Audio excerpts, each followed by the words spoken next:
Bom, gente, num momento em que muito honra o Congresso e as entidades que o organizam, eu e os organizadores temos a honra e o prazer de chamar aqui ao palco, para a última atividade desta noite no auditório, para uma breve intervenção, a doutora Cláudia Reis Duarte, secretária de Estado dos Assuntos Fiscais do Ministério das Finanças do Governo de Portugal. Doutora Cláudia Reis. Eu vi uma multidão, pensei que a senhora estivesse aqui, então, por favor, o púlpito é seu.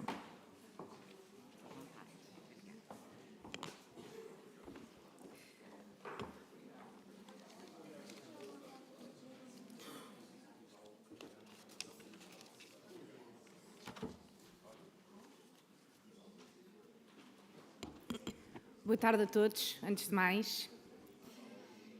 Cumprimento os representantes das diversas autoridades e entidades aqui presentes, os ilustres representantes das organizações internacionais, os estimados participantes neste congresso que vai hoje, se não me engano, no segundo dia de discussões e painéis.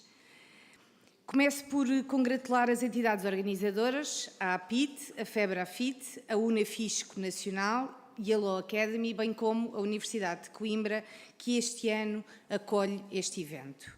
Permitam-me um especial cumprimento à APIT na pessoa do Dr. Nuno Barroso, a quem agradeço o convite para novamente me juntar a vós neste evento. É com particular gosto, confesso, que vos falo aqui mais uma vez, neste que é o 9º Congresso Luso-Brasileiro de Auditores Fiscais, desta que é uma iniciativa que vem marcando o panorama da fiscalidade. Noto também a pertinência do tema que escolheram para o Congresso este ano. É um tema muito abrangente, sistema fiscal global e inclusivo, promotor de justiça social e de um crescimento económico sustentável, mas é também um tema pungente, atual, com muitas decorrências que têm vindo a ser discutidas e que serão ainda discutidas ao longo do dia de amanhã e, portanto, cumprimento também os intervenientes e a qualidade nos diversos painéis que vem sendo, de resto, marca deste evento. Reitero, como notei na edição do ano passado, onde estive por videoconferência e à distância, e a uma hora bastante tardia em Portugal, porque se celebrou no Brasil e, portanto, aqui era, não sei, 1 da manhã ou coisa do género, quando eu fiz a minha intervenção, era a hora de Portugal. Mas, reitero, dizia, o papel essencial que desempenham os auditores e inspectores tributários em qualquer sistema fiscal. Uma fiscalização justa e eficaz aumenta a confiança no sistema tributário e aumenta, sobretudo, a percepção de justiça, que é crucial para a cooperação dos contribuintes e para a legitimação, naturalmente, de todo o sistema. E, por isso, é essencial o papel que desempenham no sistema os auditores fiscais. A justiça e a eficiência do sistema fiscal são pilares fundamentais para o desenvolvimento de um país mais justo e mais próspero. Só assim poderemos garantir que todos contribuam de acordo com a sua capacidade e que os recursos arrecadados são utilizados de maneira eficiente para promover o bem-estar coletivo, que é sempre o fim último das políticas públicas. O sistema fiscal, como motor de maior justiça social e de crescimento económico, não é apenas o mote para as inúmeras discussões destes 3 dias de Congresso. É igualmente e indiscutivelmente são os pontos essenciais para o desenho e para a prossecução das políticas públicas em matéria fiscal. Pelo que, e naturalmente, agradeço a todos os presentes a vossa participação no debate destes temas. Obrigada pelo vosso contributo na promoção de um sistema fiscal do futuro, que arriscaria dizer, sem grande controvérsia, todos pretendemos que seja um sistema mais justo, mais inclusivo, mais global, mais sustentável. E é isso que tem vindo a ser discutido nesta sede. Com efeito, os desafios do mundo atual exigem uma governação fiscal global, que promova comportamentos sustentáveis, mas que também dissuada práticas lesivas e promova a distribuição dos recursos de uma forma justa. A fiscalidade é naturalmente aliada, aliás, diria uma aliada muito importante nesta missão, contribuindo para o crescimento económico, para a confiança dos cidadãos e para o reforço da coesão social. Só sistemas operantes e eficientes conseguirão responder aos desafios transversais como o crime económico global, a evasão fiscal, a exclusão social, todos estes. Permitam-me que mencione, a propósito deste tema, e pela atualidade, porque, como sabem, durante todo o dia de hoje foi discutido na Assembleia da República o programa de governo, alguns pontos desse programa que estão totalmente em linha com estes objetivos e com o tema que dá mote a este Congresso. Desde logo, realçando a trajetória do equilíbrio orçamental e da redução da dívida pública, que são condições fundamentais para um desenvolvimento económico sustentável. Só num quadro de responsabilidade orçamental pode a política fiscal estar ao serviço de políticas públicas, de justiça social e, simultaneamente, de crescimento económico sustentável. Nos últimos anos, a fiscalidade em Portugal tem sido marcada ou caracterizada por uma forte tributação dos rendimentos do trabalho. E, por isso, o anterior governo e aquele que agora iniciou funções consideram a redução dos impostos sobre os rendimentos do trabalho uma exigência de justiça social. Reduzir a carga fiscal e carga fiscal enquanto peso dos impostos no rendimento das pessoas é, efetivamente, um dos eixos fundamentais da política fiscal do Governo, procurando um efeito de aceleração económica sem esquecer a responsabilidade orçamental dessa redução e reforçada pela racionalização dos benefícios fiscais dispersos, como sabemos são muitos, e pela ampliação das bases tributáveis.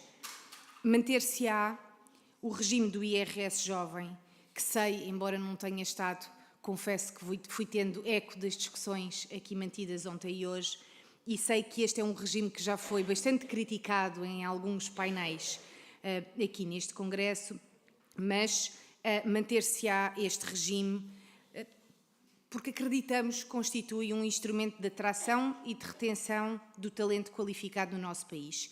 Não há crescimento económico sem criação de riqueza.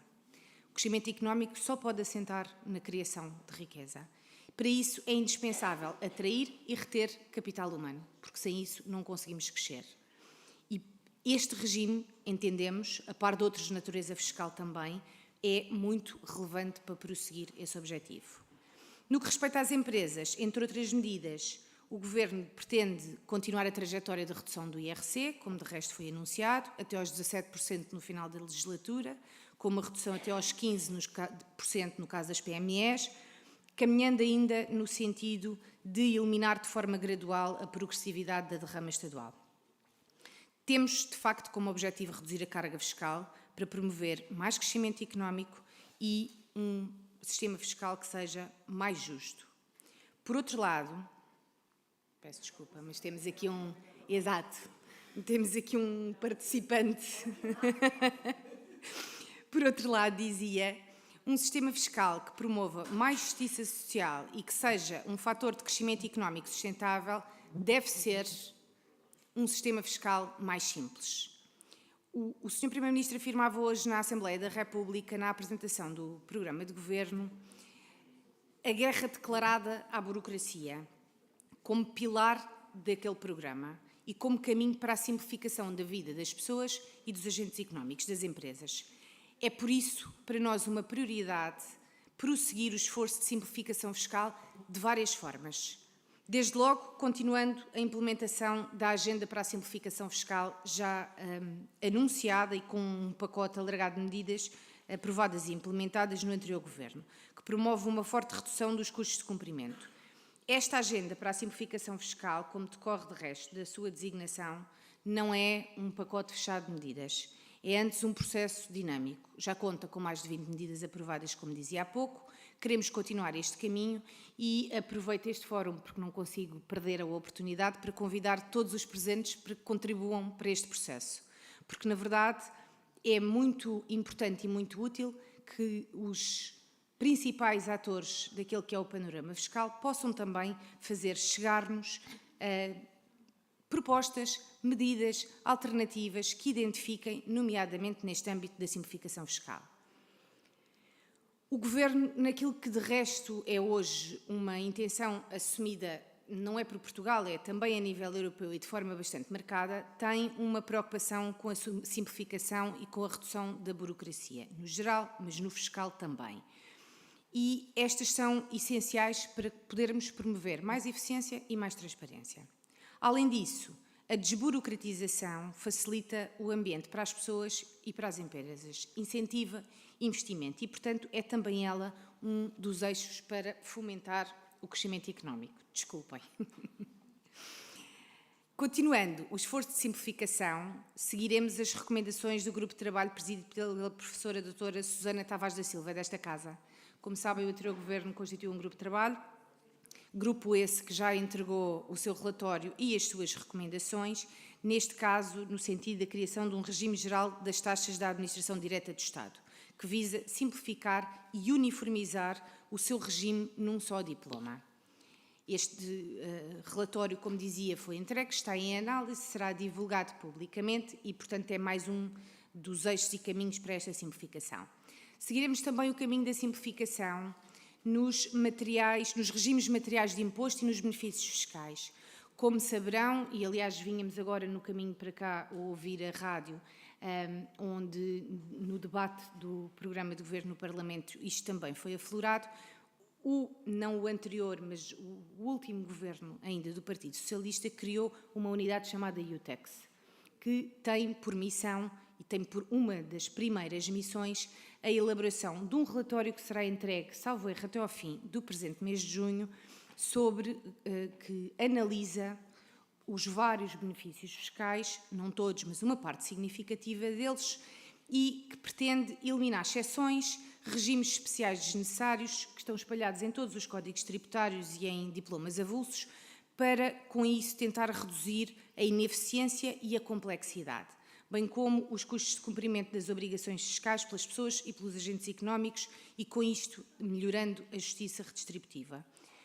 Um sistema fiscal simples permite a promoção de boas políticas públicas e a prossecução mais eficaz dos objetivos extrafiscais como os que têm vindo a ser discutidos nestes dias. A justiça social, a promoção sustentável de maior desenvolvimento económico e o combate às alterações climáticas. No que toca, e este também é um ponto que eu faço sempre questão de referir nas minhas intervenções porque eu considero muitíssimo importante, a relação entre os contribuintes e a administração. E com uma audiência destas, este tema, eu diria, é-vos particularmente caro, como é a mim. Tendencialmente, as administrações tributárias são olhadas com desconfiança pelos contribuintes. E tem-se feito um caminho ao longo das últimas décadas importante e meritório, mas não terminado, e que é preciso continuar a fazer. É preciso promover uma melhor relação entre os contribuintes e as administrações tributárias. Não se trata só de atos técnicos. A relação entre o contribuinte e a administração tributária é o momento em que se revela o pacto entre o Estado e a sociedade.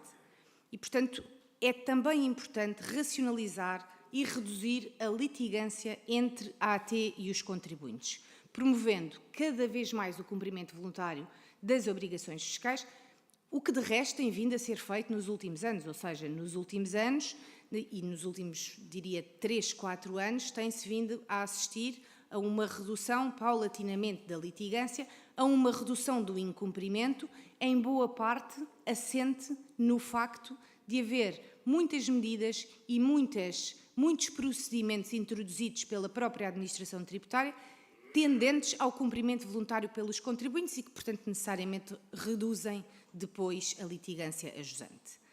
No campo dos procedimentos administrativos e da justiça tributária, também estão lançadas as bases para a reforma do processo e do procedimento. Também o anterior Governo criou um grupo de trabalho que também já apresentou o seu relatório, que será divulgado a breve trecho, com um conjunto não só formado por pessoas das várias áreas da fiscalidade e que tem por objetivo aumentar a eficiência nos procedimentos e nos processos.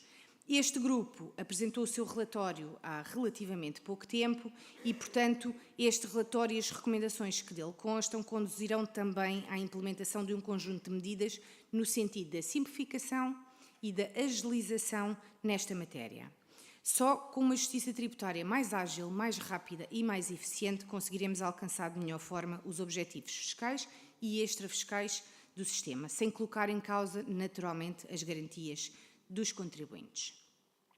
Portanto, diria, o Governo que iniciou funções recentemente tem um ambicioso programa de reforma fiscal que quer promover no nosso país um sistema tributário global e inclusivo, através de um conjunto de medidas concretas. Um sistema e uma reforma que vai produzir, num quadro de responsabilidade orçamental, sempre, uma maior justiça social e um crescimento económico sustentável.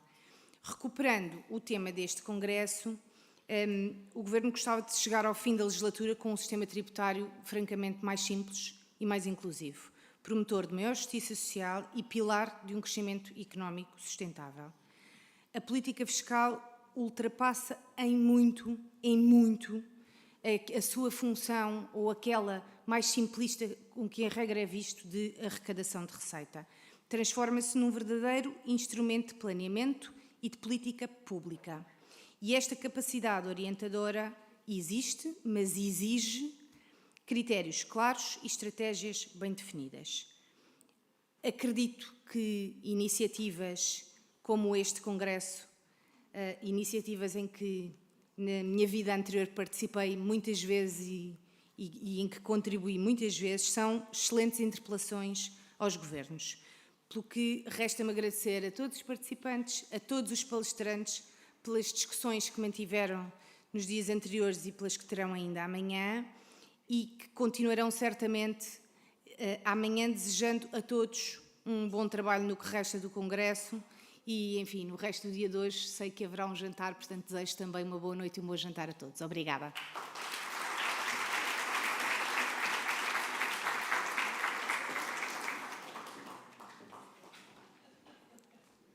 Tirou a magia do meu convite, doutora Cláudia.